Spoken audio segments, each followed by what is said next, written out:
ကွင်းလန်လူပေါ့ပါဟာဒဏ်ရာထပ်မံရရှိခဲ့ပြီးနောက်မိုနာကိုအသင်းနဲ့စာချုပ်ကိုဖျက်သိမ်းခံရပွဲရှိနေတယ်လို့သိရပါတယ်။ပြင်သစ်အသင်းနဲ့ကမ္ဘာဖလားရရှိခဲ့မှုတဲ့မန်ယူကွင်းလန်လူဟောင်းပေါ့ပါဟာတားမြစ်စေဝါကြောင့်ပွဲပယ်ပြစ်ဒဏ်ခံခဲ့ရပြီးနောက်သူ့ရဲ့ကစားသမားဘဝကိုပြန်လည်တည်ဆောက်ဖို့စ조사နေခဲ့ပါတယ်။ဒါပေမဲ့လီဂူး1ကလပ်မိုနာကိုမှာဖျက်တမ်းနေရတဲ့ကာလဟာအဆင်မပြေမှုတွေများပြားခဲ့ပြီးဒီနွေရာသီကြိုကာလမှာတော့သူ့အနေနဲ့အသင်းအတွက်အကျိုးပြုနိုင်မနိုင်ဆုံးဖြတ်ဖို့အရေးကြီးတဲ့ကာလအဖြစ်မိုနာကိုအသင်းဘက်ကသတ်မှတ်ထားပါတယ်။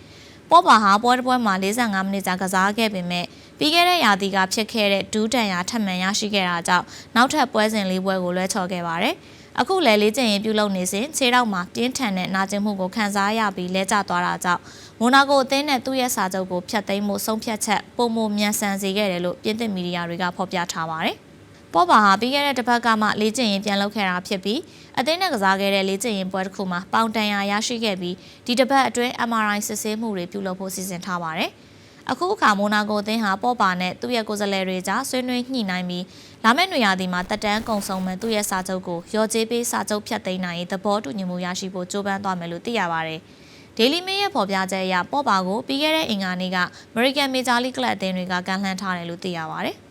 လက်ရှိမှာတော့ပေါ့ပါဟာမိုနာကိုအသင်းမှာတပတ်လောက်ခလစာပေါင်4400အောက်သာရရှိရလို့သတင်းတွေကဖော်ပြထားပါတယ်ရှင်။